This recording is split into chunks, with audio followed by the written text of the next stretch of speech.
ఈరోజు మా అందరి దినచర్యలో భాగంగా మరి ఎంతో పేరు ప్రఖ్యాతులున్న దాదాపు 150 సంవత్సరాల చరిత్ర ఉన్న శ్రీ కృష్ణదేవరాయ పాలిటెక్నిక్ కాలేజ్ గ్రౌండ్లో వాక్ చేయడం జరిగింది.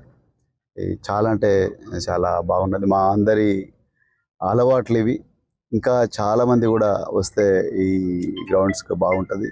అయితే గ్రామీణ ప్రాంతాల్లో మరి క్రీడలకు ఎలాంటి సదుపాయాలు లేక, తర్వాత పట్టణ ప్రాంతాల్లో కూడా అరకొర వసతులున్న ఈ పరిస్థితుల్లో రాబోయే రోజుల్లో తప్పకుండా కేంద్ర ప్రభుత్వంతో కొట్లాడి కేంద్ర ప్రభుత్వంలో ఉండే వనరులన్నీ కూడా తీసుకొచ్చి మన నాగర్ కర్నూలు పార్లమెంటు ప్రాంతంలో ఉండే ఏ పట్టణంలోనైనా ఏ మండల కేంద్రంలోనైనా కూడా ఇంత చక్కగా గ్రౌండ్స్ ఉండేటట్టుగా ప్రయత్నం తప్పకుండా చేస్తాను. ఈ వనపర్తి గ్రౌండ్తో నాకు చాలా అటాచ్మెంట్ ఉన్నది. నేను చాలాసార్లు ఇక్కడ వాకింగ్కి వచ్చాను. చాలామంది మిత్రులను కూడా కలవడం జరిగింది. ఈరోజు ఇక్కడ కూడా మరి మా మిత్రులందరూ కూడా చాలామంది ఈ గ్రౌండ్లో వాక్ చేసాం. చాలా ఆనందంగా ఉంది. అందరూ ప్రతిరోజు కూడా ఈ విధంగా మార్నింగ్ వాక్ వచ్చి వాళ్ళ ఆరోగ్యాన్ని కాపాడుకోవాల్సిందిగా నేను నాగర్ కర్నూలు ప్రాంత ప్రజలందరికీ కూడా పిలిపిస్తున్నాను.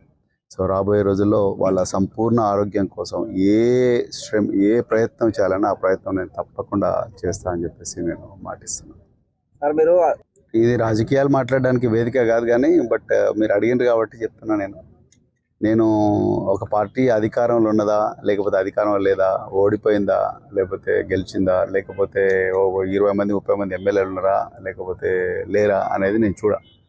ఆ పార్టీ ఎందుకు పుట్టింది, ఆ పార్టీ ఏ లక్ష్యం కోసం పుట్టింది, ఆ పార్టీని ప్రజలు ఎట్లా వాళ్ళ గుండెల్లో పెట్టుకున్నారు అనేది చూసి నేను వచ్చిన. పార్టీకి సిద్ధాంతం ఏంది, దాని లక్ష్యం ఏంది, అది ఏం సాధించింది అనే దాని మీదనే నేను ఏ నిర్ణయమైనా నేను తీసుకుంటా. అంతే తప్ప గొర్రెలాగా నేను గేట్లు తెరిస్తే పోయే గొర్రెను కాదు.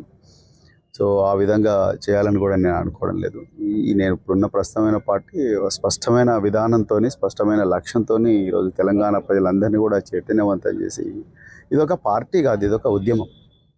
ఈరోజు ఉంటుంది, రేపు ఉంటుంది, ఎల్లుండి ఉంటుంది. ఉద్యమంలో లక్షలాది మంది కోట్లాది మంది మమేకమవుతారు. అది గెలుపోవటంలోకి అతీతంగా జరుగుతుంది ఉద్యమం అనేది కేవలం ఎన్నికలు అనేది ఒక మజిలీ మాత్రమే, అంతే తప్ప అదర్వైజ్ జనాల గుండెల్లో నిరంతరం కూడా నిల్చుండే పార్టీలు ఏవైతున్నాయో వాటిలోకే నేను పోతుంది తప్ప దీనిలోకి రాను.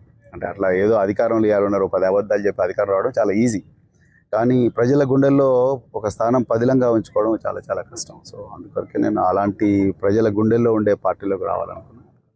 Thank you.